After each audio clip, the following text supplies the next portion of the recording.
जब हम ये बात करते हैं ना तो मुझे ऐसा लगता है कि जैसे शायद पाकिस्तान क्रिकेट सिर्फ टेस्ट में सफ़र कर रहा है, हम तो शॉर्टर फॉर्मेट में भी सफ़र कर रहे हैं। 2017 वाज द लास्ट टाइम जब हम जीते थे, उसके बाद से हम शॉर्टर फॉर्मेट में भी कुछ भी नहीं, मतलब एशिया कप तक नहीं हम जीत पाए। तो यानी फोकस तो हमारा शॉर्टर फॉर्मेट में भी नहीं सही दिख रहा कहीं। देखें, ये एक नेचुरल सी चीज़ है क्रिकेट में। सबसे डेंजरस प्लेयर T20 का 2 प्लेयर जो रिटायर हो गए हैं, जिन्होंने शायद सबसे ज़्यादा विनिंग नॉक्स खेली होंगी, या रोहित शर्मा, विराट कोहली, तो वो तीनों फॉर्मेट के प्लेयर। आप बहुत कम देखेंगे कि T20 फॉर्मेट का प्लेयर, सिर्फ जो T20 फॉर्मेट का, वो T20 में भी टॉप पे हो। बहुत कम देखा मैंने। वही प्लेयर जो हर फॉर्मेट खेलते हैं, जो सारे फॉर्मेट्स में, जो बड़े फॉर्मेट्स उसके अच्छे प्लेयर हैं, मोस्टली आपको डोमिनेट करते हुए नजर आएंगे, वही नीचे भी।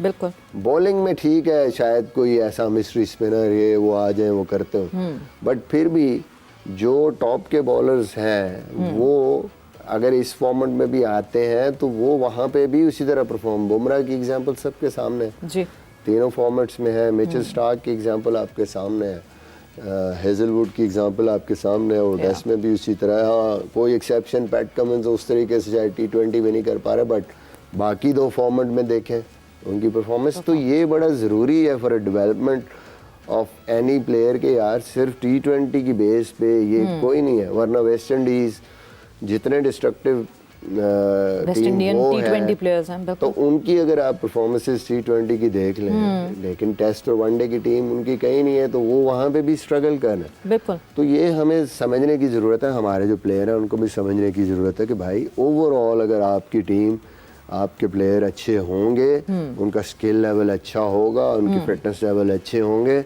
then they will be able to perform better in the shorter format also. अच्छा, कुछ लोगों का मुसलसल ये सवाल रहा है, इनफैक्ट मेरा भी ये सवाल मैंने आकिब जावेद साहब से भी पूछा था, क्या हमारी सिलेक्शन कमेटी को चीफ सेलेक्टर की ज़रूरत नहीं है? क्यों नहीं? हम पिछले कुछ टाइम से देख रहे हैं, क्या कोई एक बंदा रिस्पॉन्सिबिलिटी नहीं लेना चाहता? कोई एक बंदा अपने पास वीटो नहीं रखना चाहता? Why not? देखें, बात यह है कि चलें फर्ज करें एक चीफ सेलेक्टर है, तो रिस्पॉन्सिबिलिटी क्या उसी की होगी? सिर्फ end of the day responsibility तो सारे मेंबर्स की होगी, क्योंकि चाहे चीफ सेलेक्टर है भी, इट्स योर यूनानिमस डिसीजन। मैं आगे ये नहीं कह सकता कि ये सिलेक्शन नहीं मैं तो इसके वो नहीं था।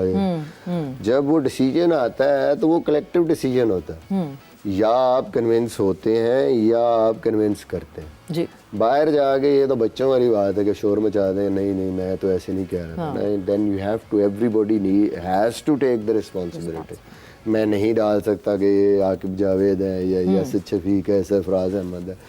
वंस डिसीजन आपने ले लिया है, नाउ इट्स आप सबकी वो रिस्पॉन्सिबिलिटी। क्या एक सेलेक्टर को ग्राउंड में जाना ज़रूरी है? बिकॉज जब आकिब जावेद साहब यहाँ आए थे तो ही सेड कि अब तो ऐसा सिस्टम हमने तैयार कर दिया, the kind of data that Pakistan cricket has, कोई ज़रूरत नहीं है सेलेक्टर को ग्राउंड में जाने की। देखिए, मेरा इस हवाले से डिफरेंट है। मैं उनका कहने का शायद ये मकसद है कि आपके लास्ट ईयर भी तकरीबन सारे मैचेस लाइव थे, ठीक है, लाइव स्ट्रीम थी उनकी, तो यू कैन वॉच, और आपके पास रिकॉर्ड है, ठीक है। अब मैंने अगर आज किसी भी बैट्समैन या बॉलर को देखना है तो मैं उसका प्रीवियस सारे मैचेस मेरे पास हैं, मैं उसका 100 या उसके 5 या 6 आउट, कंडीशन क्या थी, बॉलिंग क्या थी, पोजीशन क्या थी, वो सारा कुछ मेरे पास आ जाएगा। एक तो डाटा है, ठीक है, और जी इसने 10 मैचों में 50 आउट कर दिए, इसने 70 आउट कर दिए, इसने 1000। एक ये है कि मैं अगर उसको देखना भी चाहता हूँ किन कंडीशंस में किया, तो मेरे पास वो सारा वीडियो एविडेंस मौजूद है, ठीक है। आई थिंक दोनों चीज़ें ज़रूरी हैं जी, इनसाइड आउट, प्लेयर का बिहेवियर, प्लेयर का एटीट्यूड, प्लेयर का मेंटल कैपेसिटी क्या, उसकी किस सिचुएशन में वो कर रहा है, कैसे कर रहा है, ये बड़ी इंपॉर्टेंट चीज़ें। ग्राउंड में जाने से, प्लेयरों को सामने देखने से आप कंपटीशन लेवल देख रहे हैं, हर चीज़ देख रहे हैं, वो फिर और ज़्यादा आपको उसका फेयर आइडिया हो जाता है। तो आई थिंक ओवरऑल ये सारी चीज़ें मिल के, सिलेक्शन कमेटी में डिफरेंट लोग हैं, वो देखते हैं, हर कोई अपना इनपुट देता है, स्टैट्स आपके पास आता है, एंड देन यू डिसाइड। सो कोई चीज़ छुपी नहीं रह सकती अब, यानी बहुत ज़्यादा इम्पोर्टेंट अब नहीं रहा फिजिकली वहाँ मौजूद होना। इम्पोर्टेंट उस अगर आपने सिर्फ देखना है और वो तो वो नहीं है कि आपकी कोई चीज़ बगैर देखे आपके निकल गई।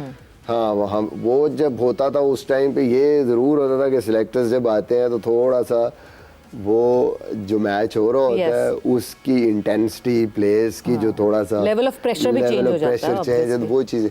लेकिन एटलीस्ट सब प्लेयरों को ये पता है कि भाई ये लाइव तो हर कोई देख रहा है। बिल्कुल। अब तो घर वाले भी देख रहे हैं, कैमरा भी सिलेक्टर वाला ही काम कर रहा है, 2 लोग देख रहे हैं, तो कोई अननोटिस तो आपकी परफॉर्मेंस जानी नहीं। हम बस डिस्कशन को यहाँ पे ब्रेक लगाते हैं। वक्त एक ब्रेक का हुआ है, हम ब्रेक पर जा रहे हैं और ब्रेक से जैसे ही वापस आएंगे तो कॉन्वर्जेशन को आगे बढ़ाएंगे।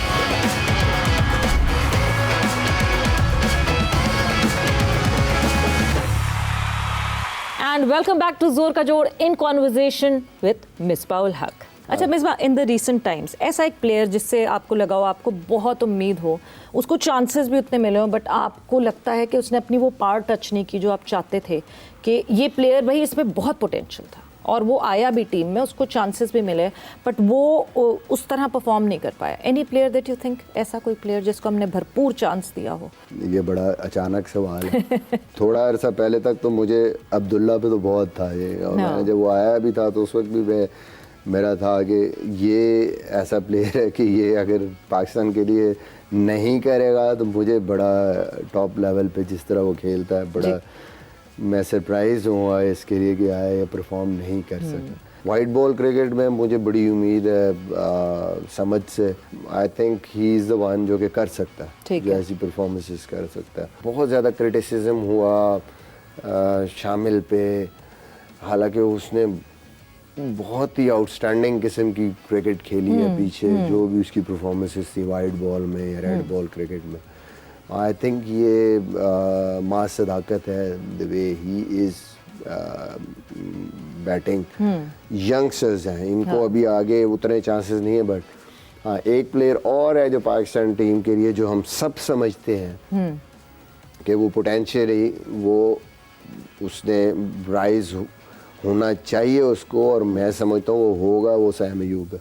हाँ, सबको बहुत उम्मीद है। अनफॉर्चुनेटली वो एक T20 का प्रेशर इतना उस पर डेवलप हो गया, बट आई स्टिल बिलीव कि लॉन्गर फॉर्मेट में the way he plays specially वो, और जिस तरह की वो बॉलिंग भी साथ करता है वनडे क्रिकेट में, शो शाह से कैसे दूर रखे लड़कों को, ये बहुत ज़रूरी है ना।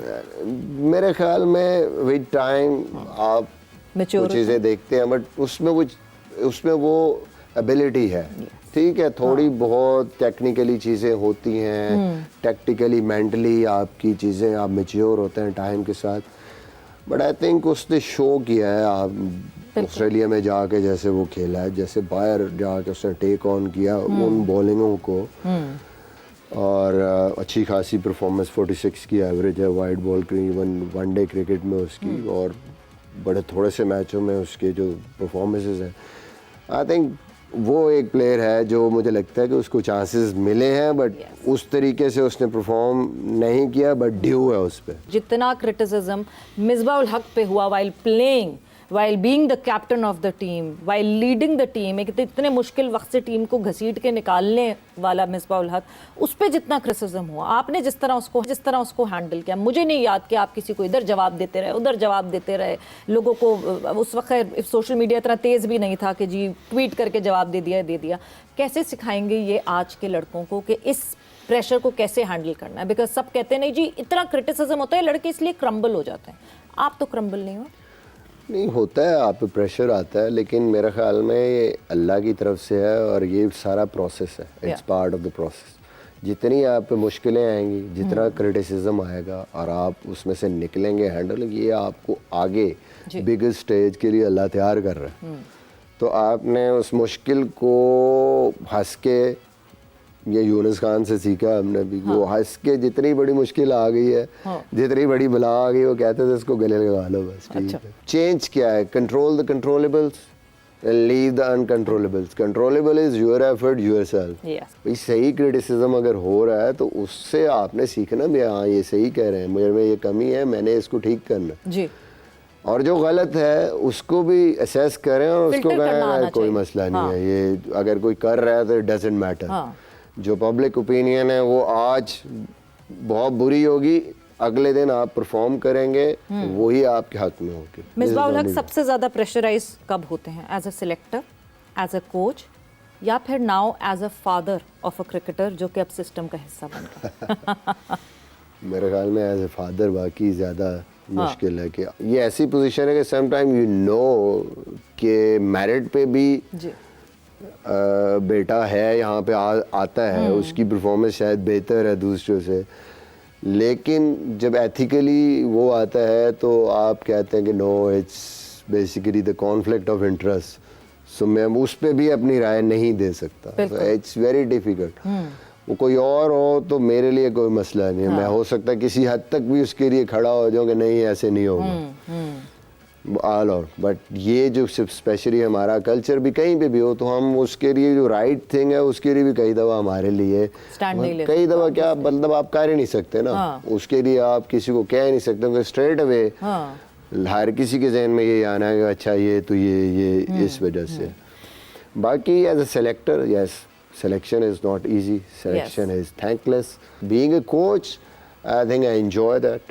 A good thing about that is you own success, failure, सारा कुछ own कर। Being a coach ये नहीं है कि अच्छा किया तो ठीक है, मैं कोच हूँ, तो बुरा किया तो लो जी साइड पे, नहीं। अच्छा, वक्त अभी ब्रेक का हुआ है, हम ब्रेक पर जा रहे हैं और ब्रेक से वापस आएंगे, so we'll continue the conversation.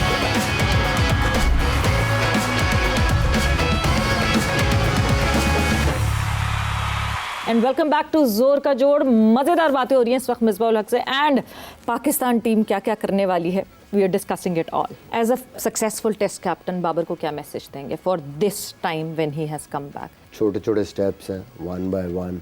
Consistency बहुत ज़रूरी है, चाहे वो आपकी सिलेक्शंस हैं, चाहे जो भी है, या परफॉर्मेंसेस हैं, वो बहुत ज़रूरी हैं। You cannot just take emotional decisions. ठीक, क्या एक्सपेक्ट करें इंग्लैंड सीरीज में?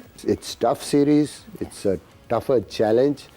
England is going to be a different ball game there. Yes.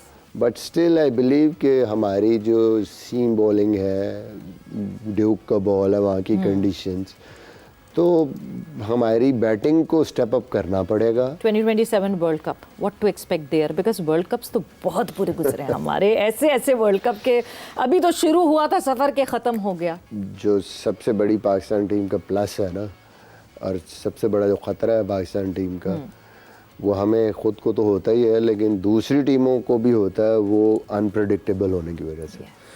But I still believe कि हमारे जिस तरह की टॉप 3 हैं और फिर नीचे जो आगा की जिस तरह की परफॉर्मेंसेस रही हैं, they need to get up. Bowling lineup अभी मैं समझता हूँ हमारे पास ऐसे रिसोर्सेज हैं, हमें काम करने की ज़रूरत है।